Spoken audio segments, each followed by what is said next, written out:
이야기를 해드린 이유는 뭐냐면 고등학교 과정에서도 이게 똑같이 이루어진다는 거죠. 그러니까 어머니들이 정말 기억을 하실 게 오늘 제가 말씀드리는 것 중에 고등학교에서 아이들이 정말 선생님 수업을 아주 열심히 들어야 된다. 근데 열심히 들으려면 문제가 뭐냐? 고등학교도 갔을 때 선생님들이 말씀하시고 애들이 못 알아들어요. 선행이 안 돼 있으면. 사실 지금 가장 관심 있는 게 아마 수학이실 거예요. 근데 제가 이거 하나는 말씀을 꼭 드리고 싶어요, 어머니들. 정말 놀라운 게 수학하고 물리는 중학교 때 1등이 거의 1등을 해요. 그리고 중학교 때 수학이 얘 정말 1등급 받겠는데 하는 애들이 각 학교 1등부터 9등까지 반포고에 있는 뭐 세화고는 15등까지 14등까지가 그 친구들이 다 차지합니다. 제일 변화가 없는 게 수학, 물리. 제가 이거는 어느 학교고 제가 대치동도 수업을 하니까 보면은 변화가 없어요. 그에 반해 변화가 있는 게 뭐냐? 바로 국어입니다. 영어라고. 사회는 뭐 자기 노력이니까. 이렇게 말씀을 드린 이유가 뭐냐면 너무 어려운 데서 길을 찾지 마시고 좀 더 쉽게 접근할 수 있고 우리 아이가 고등과정에 좀 자신감을 가질 수 있는 국어에 대해서 어머니들이 좀 더 접근하는 방법을 좀 가지셨으면 어떨까 해서 이런 말씀을 드리는데요. 우선 고등학교 과정도 중학교하고 큰 차이는 없습니다. 문학, 그 다음에 비문학이라고 하는 애가 있고요. 뭐 독서라고도 하죠. 그 다음에 언어와 매체, 화법과 작문이라는 걸로 이루어져 있어요. 제가 아까 말씀드린 논증이라는 게 바로 뭐냐면 비문학 파트예요. 어머니들 혹시 아이들하고 대화할 때 너 아까 내가 말한 거 기억 못하니? 이런 적 없어요? 되게 많으실 거예요. 저는 수업 시간에 이래요. 근데 이걸 치면 안 돼. 애들한테 절대 티 안 내요. 그러니까 니네 것도 이해 못해. 이게 진짜 선생으로서의 저는 역량이 없는 사람이라고 봅니다. 왜냐하면 아이들이 자신감이 뚝뚝 떨어지거든요. 보통 애들은 자존감과 자존심 대단한 학생들 하나하나 보면 거기다 대고 내가 너 때문에 미치겠다. 너만 이해 못한다. 이 말하는 거는 자격이 없다고 봅니다. 사실 학원 강사는 학교생활 좀 다르긴 해요. 왜냐면 이게 어떻게 보면 서비스업이라고 저는 표현을 하는데 이제 그런 선생들이 이제 아이들을 상대로 그렇게 하면 절대 안 되는 이유가 뭐냐면 국어에 대한 자신감이 애들이 없으면 포기를 좀 쉽게 하더라고요. 그러니까 이런 말들 들으셨을 거예요. 국어라는 과목은 공부를 해봤자 거기서 거기다. 절대 아니고요. 안 해서 그래요. 제가 아까 아이들이 어머니들이 말씀하실 때 이해를 못한다는 말씀을 드렸는데 그 이유를 하나 이야기해 보겠습니다. 보통 제가 비문학 수업을 굉장히 열심히 하는 편이에요. 어머니들 비문학하면 그냥 뭐 논설문 설명문이 아니라 요즘에는 경제, 과학, AI, 그 다음에 이번에 코로나 관련된 뭐 바이러스 이런 것들이 우리 고등과정에서 다 다루고 있습니다. 근데 환율이 오른다 내린다라는 거를 이해를 못하면 읽어 내려가지 못해요. 근데 이런 게 언제 다 이루어져야 되냐면 사실 중3이에요. 어머니들 겨울이에요. 고등학교 가서 제가 얼마 전에 재수행 수업을 하다가 얼마 전이 아니고 여름이었네요. 놀란 게 환율을 이해 못한대요. 경기 변동과. 근데 그 친구가 공부 좀 하는 친구를 알고 있었거든요. 그래갖고 그래 수업 끝나고 그냥 나한테 와라 해서 제가 가르친 기억이 나는데 사실 요즘 국어 선생님들은 전천후가 되지 않으면 안 됩니다. 자습서 읽어주는 그런 사람이 아니에요. 근데 한 예를 들면 어떤 일이 있냐면은 학생들을 가르칠 때 비문학 지문 어머니들 본 적 있으세요? 고등학교 과정의 모의고사? 보통 몇 개로 이루어졌냐면 한 지문이 5개에서 7개까지 이루어져 있어요. 근데 읽으면서 애들한테 첫 단락이 보통 몇 개의 문장으로 이루어졌니 하면 3개는 해요. 4, 5문장이에요. 근데 어머니들 한번 보세요. 4, 5문장이라면 굉장히 많은 숫자인가요? 그리 많지 않죠. 근데 웃기는 게 뭐냐면 애들이 읽고 나서 자기가 뭐를 읽었는지 핵심으로 이해를 못해요. 그냥 이래요. 경기 아니에요? 돼요. 경기 변동과 관련된 환율 이걸 얘기를 해야 되거든요. 그거 뭐냐면 친구들이 글을 읽는 게 아니라 글자를 읽어요. 그래서 결국에는 국어는 뭐가 문제라고 말씀드리면 어머니들 문학은 누구나 다 가르칩니다. 자소도 잘 돼 있습니다. 근데 우리 아이들이 정말 국어를 잘하려면은 제일 관심 가주셔야 되는 게 첫 번째 비문학이에요. 그리고 두 번째가 뭐냐면 언어와 매체 언어입니다. 이거가 되면 공부할 양이 팍 줄어들어요. 그래서 이런 말씀을 드리고 이제 제가 이제 제 수업과 관련된 거 그다음 고등과정을 말씀을 좀 드리도록 할게요. 꼭 기억하시고요. 비문학은 지금부터라도 좀 시키셔야 됩니다. 그 어제 만난 후배도 그러더라고요. 언니 나 애들한테 뭐를 해줘야 돼. 그래서 제가 모의고사 풀리는 건 좋은데 다른 것보다도 비문학 지문 설명 꼭 해줘라 이렇게 얘기를 했습니다. 근데 그게 정말 지겹고 재미없는데 아이들 스스로 하게끔 만들어주는 게 네 역할이니까 시간 허투루 보내지 말고 그걸 해라 라고 했습니다. 뭐 요쪽에서 그걸 하는 선생님이 있으면 제 후배겠죠. 예. 말씀드릴 게 뭐냐면 우선 고등학교 교과서는 중학교와 달리 우리 아이들이 1, 2, 3, 4, 5, 6으로 했죠, 어머니들. 교과서가. 근데 우리 고등과정은 어떻게 되냐면 한 권이에요, 단권이에요. 국어는 1학년으로 끝납니다. 근데 1학년으로 끝나는데 총 단원이 10단원이에요. 10단원 중에서 5단원이 1학기, 그 다음 5단원이 2학기입니다. 제가 여기다 안 띄웠으니까 좀 말씀을 좀 드릴게요. 1학기는 쉽게 생각을 하시면 1학기는 무조건 현대라고 생각을 하시면 되세요. 그래서 저는 현대 문학을 겨울방학에 다 끝냅니다. 그러니까 1학기는 이래 쓸게요. 1학기는 현대 문학과 현대 문법이에요. 예를 들면 저도 깜짝 놀랐는데 고등학교 과정에서 다뤄진 문법이 중학교 때 상당히 다뤄지더라고요. 혹시 관심 있는 어머니들 보셨을지 모르겠는데 애들 시험에 주어, 서술어 이런 거 시험 본 적 있었죠? 그게 아마 1학기 기말 정도였을 것 같아요. 단어를 보니까. 근데 거기에서 혹여라도 이걸 보셨다. 명사절, 서술절 이런 게 있거든요. 근데 그건 고등과정이에요.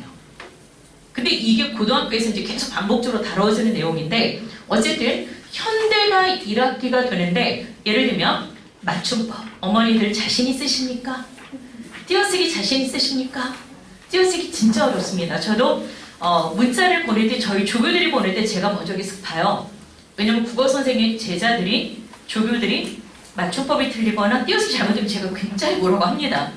어머니들이 뭐라고 하시겠니래요. 근데 띄어쓰기, 그 다음에 맞춤법, 그 다음에 의문의 변동, 자음동화라는 거 들어보셨죠? 그러니까 예를 들면 이거예요. 어머니들 라면이야 신라면이야 발음 어떻게 해야 돼? 둘 다 돼요. 네, 국립국어연구원에서 그거 둘 다라고 이야기를 했는데 문제가 되는 게 우리 발음 예를 들면 생산량이라는 게 있거든요. 근데 그 조건이 다른 애들 뭐 의견난 근데 이게 어떤 경우에는 리을로 읽히는 경우들이 있어요. 이거를 배우는 게 바로 여기입니다. 예를 들면 겹받침 발음도 어머니들 안 힘드십니까?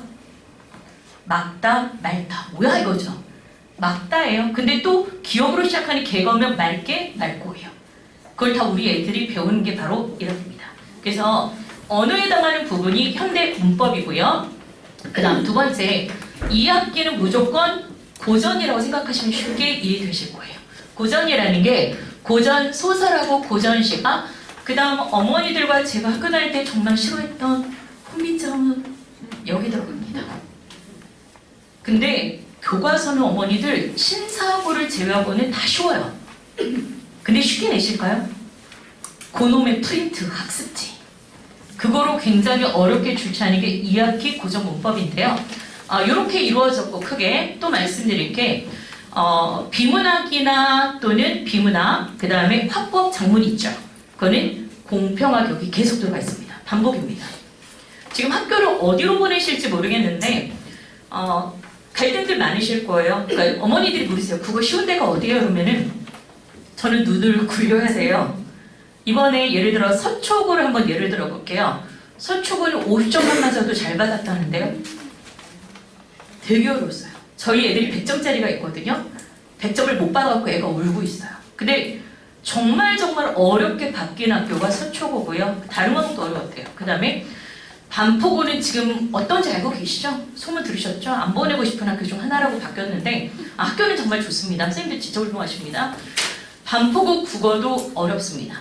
그 다음에 세화여고 답이 없습니다. 왜 답이 없냐면 시험 범위가 다른 학교의 3분의 1에서 2분의 1밖에 안 돼요. 가르칠 게 없어요. 얘네는 제가 내신 6주, 7주 중에 3주면 수업이 끝나요.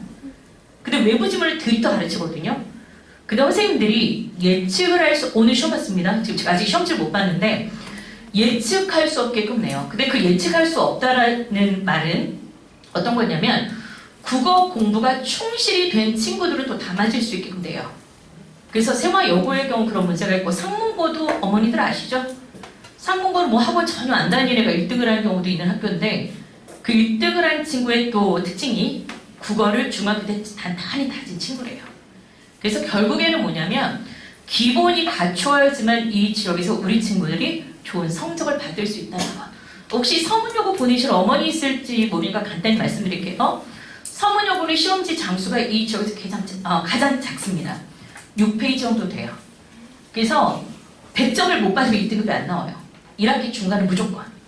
그러니까 이런 것들이 있다는 거 기억을 하시고요. 그럼 제가 어머니들과 함께 내신 경량 이런 거는 보시면 되니까 제가 말씀은 직접적으로 드리지 않겠습니다. 그럼 어디로 갈 거냐면 수업 계획이라는 게 있는데 고등국어랑 뭐 이런 것들 넘길게요. 지금 교과서의 대상을 써봤는데요. 어머니들 보시면 교과서가 가장 많은 출판사가 어딜까요? 천재반. 저 교과서 되게 좋아요. 근데 어머니들 아까 제가 말씀드린 거 기억하시죠? 반포고 시험 어렵다. 상문고는 거의 뭐 신의 영역이에요. 상문고생들 진짜 제가 존경합니다. 교재에 연구하시는 양이 장난 아니에요. 학원 강사인 저는 선생님들이 제가 가르치는 거 똑같이 하는 것도 좋지만 제가 약간 예측을 달리 했던 거를 문제 냈을 때 진짜 감탄을 해요. 상문고가 그래요. 정말 대단하시다는 게 교재 연구로 어마어마하게 하십니다. 그러다 보니까 시험 문제가 당연히 어려울까요? 무지 어렵죠. 저런 학교들이 있는데 동덕여고는 조금 쉬운 편이고요. 혹시라도 현대고 보내실 어머니들 있으면 말씀드릴게 저기에서 부교재가 있는 학교가 현대고가 있고요. 그 다음에 현대고밖에 없네요. 부교재는. 상문고라고 2개. 동덕은 모의고사라서 제가 부교재란 말하기 좀 그런데 뭐 3개 학교 정도고 나머지는 학습지를 통해서 시험 문제 굉장히 어렵게 낸다는 거. 그걸 기억하시면 될 것 같고요. 현대고 내신은요. 말씀을 좀 드리기 뭐해요. 왜냐면 저게 너무 이래요. 막 이래요. 너무 심해요. 이게 너무 심해서 어떤 때는 100점이 30명이 나오는 학교이기도 하고요. 어떤 때는 뭐 1명도 안 나오기도 합니다. 그래서 그거는 그렇게 말씀드리고요. 그 다음에 이거 보면은 뭐 학습 목표 이렇게 제가 써놨는데요. 이거는 뭐 보시면 될 것 같고 고등국어 이거 한번 볼게요. 중등국어하고 고등국어의 가장 큰 차이점이 이제 조금 바뀌긴 했지만 무엇보다도 어머니들 고등국어는 무조건 수능형이에요. 수능형. 완벽한. 그러니까 제일 나쁜 그 학원 선생님들이 누구냐면 전 이렇게 생각합니다. 제가 얼마 전에 지금 딴 학원에서 온 친구 교재를 봤는데 자습서를 잘라갖고 그냥 그거로 가르치다 빵꾸 들어갖고 그거 가지고는 절대 좋은 점수를 못 받아요. 예를 들면 이번에 상문고 그 다음에 세화여고 반포고 시험이 가시리와 삼춘곡이었거든요. 그럼 학교쌤은 가시리만 내진 않죠. 가시리는 뭐 이별의 정안인데 그와 관련된 뭐 서경별거, 황조가, 공모도화가, 그 다음에 아리랑 또는 뭐 진달래꽃 이런 것과 연결을 하는 게 바로 수능형이에요. 근데 가장 중요한 이별의 정안이라는 주제를 알고 있다면 충분히 외부 지문 학습을 어느 정도 맞출 수 있는 그런 문제들이고요. 상춘곡이 이제 고전 시간 2학기니까 상춘곡이 우리나라 가사문학의 첫 작품이에요. 어머니도 요거 기억하시죠? 공부도 열심히 하셨으니까. 근데 그게 면왕정가라는 애한테 영향 주거든요. 그리고 정철에 성삼별곡 영향 주는데 제가 지금 이번 시험지는 아직 완벽히 다 못 봤는데 외부 지문이 나오면 면왕정가 그 다음에 성삼별곡까지 나옵니다. 성삼별곡이라는 작품은 정철이 24살에 쓴 작품이어가지고 좀 잘 알려지지 않은 굉장히 어려운 작품이에요. 난해하고. 근데 그걸 고1 과정에 현대어로 냅니다. 그러니까 결국에 선생님들은 뭐냐면 이렇게 말씀하시는데요. 선생님 이거 우리 안 배웠잖아요. 그런데 니네 가사문학이 뭔지는 배웠잖아. 이게 자연 친화라고 배웠잖아. 그런데 이 작품들이 자연 친화 아니니? 이러고 이야기를 하신답니다. 그러니까 결국에는 우리 친구들이 머릿속에 넣어야 될 내용이 많은 게 바로 이제 수능국어라 말씀드릴 수 있고요. 그 다음에 제가 뭐 아닙니다 이렇게 했는데 고3 모의고사에 출제된 또는 고3이들 EBS 교재에 나온 작품들까지 우리 아이들이 알아야 된다는 그런 말씀이고요. 그 다음에 이제 선초 내신 경향을 좀 넘길게요. 어머니들 수업 계획을 보도록 하겠습니다. 아마 가지고 계신 유인물 5쪽인데요. 저는 스카이반이라는 반을 운영을 합니다. 이 반을 좀 공부를 하는 친구들이 와야 되는데 아까 제가 어머니들께 한 말씀 드렸어요. 제가 요즘 운동 열심히 한다는 말씀 드렸죠. 근데 체력이 제가 좋아야지 애들하고 또 수업하는데 또 도움을 받아서 그냥 운동하자고 하는데 제가 좀 이렇게 소문을 잘 내드려요. 저희 PT 선생님이 애들이 없었어요. 그러니까 애들이 아니라 지금 수강생이 별로 없었어요. 근데 제가 소문을 내갖고 어떤 일이 벌어졌냐면 이 선생님이 회원이 너무 많아진 거예요. 하루에 15개란데요. 어떤 날 제가 갔더니 저보고 5분을 기다리래요. 저는 정해진 시간이 있는데 왜요? 했더니 자기 방금 전에 다른 회원 수업이 끝나서 화장실에 가야 된대요. 그럼 5분을 더 해줘야 되는 거 아닌가요? 5분은 띄워놓고 일찍 끝내고 가요. 딴소리 한다고. 이 말씀을 왜 드리냐면 적당한 회원을 받았어야죠. 선생님 저도 마찬가지입니다. 저도 욕심은 많죠. 뭐 한 반에 뭐 200명씩 옛날에 수업했어요. 400명도 했었고 강의 처음 나왔을 때 대치동에서. 근데 문제가 뭐냐면 저는 강의하는 사람이에요. 그냥 떠들다 나가는 사람이에요.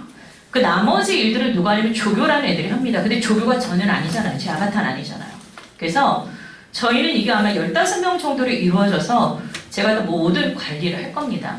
그러니까 사실 학생들이 많은데 재밌긴 해요. 뭐 저도 애들만이면 제가 수업하기 싫으면 얘한테 장난 걸어갖고 수업 분위기 약간 좀 다른 데로 흘러가게 할 수는 있는데, 근데 그게 지금 사실 이 방학이 짧다면 짧은 방학입니다.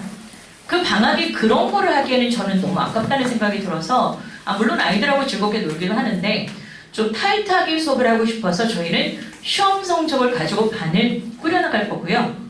그 다음에 조교가 있습니다. 뭐 실장이든 뭐 조교가 있는데 그 친구들보다는 인원이 작기 때문에 제가 어머니들과 피드백을 할 생각이에요. 그래서 저희 반의 경우는 무조건 성적에 대한 들어오는 반이라는 거 기억을 하시고요.